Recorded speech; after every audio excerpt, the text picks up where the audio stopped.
আসসালামু আলাইকুম, সবাই কেমন আছেন? আলহামদুলিল্লাহ আমরাও ভালো আছি। আজকে হঠাৎ করে হাসব্যান্ড বলতেছে উনার বলে কতদিন ধরে কালিজিরা ভর্তা খাবার খুব মন চাইতেছে, কিন্তু আমার কষ্ট হবে বলে বলতেছিল না।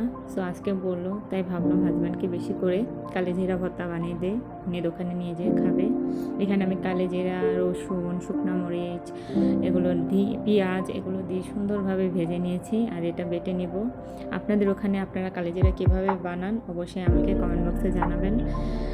কালিজিরা বাটাটা আমার কাছে একটু কষ্ট লাগে, সত্যি কথা।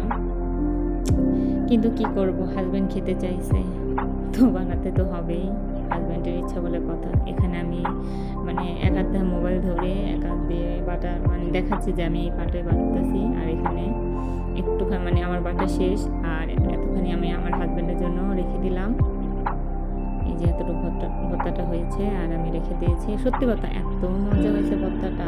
আর ওখানে আমার ছেলে ফিটার রেখে দিয়েছে, আর এখানে আমি পাটায় মাখা ভাত খাইতেছি। বিশ্বাস করেন এত মজা হয়েছে, আমার এখনই মুখে জল এসে পড়ছে, এত ইয়াম্মি।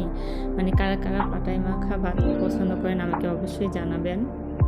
অবশ্যই এখানে আমি এত বেশি ভর্তা নিয়ে নেই, কিন্তু দেখেন কি সুন্দর ভর্তাটা মাখা হয়েছে।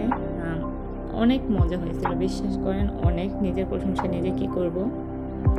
আর আমি সুন্দর করে ভাতটা এখানে খেয়ে নিয়েছি। সো এই যে দেখেন ভাতটা আমি সুন্দর করে মেখে খেয়ে নিয়েছি, আর অনেক মজা হয়েছিল। আচ্ছা, আপনাদের কি ভর্তা পছন্দ, কী ভর্তা পছন্দ অবশ্যই কমেন্ট বক্সে আমাকে অবশ্যই জানিয়ে দেবেন। ভিডিওটি যদি ভালো লেগে থাকে লাইক, কমেন্ট, সাবস্ক্রাইব করে আমার পাশে থাকবেন। আল্লাহ হাফেজ।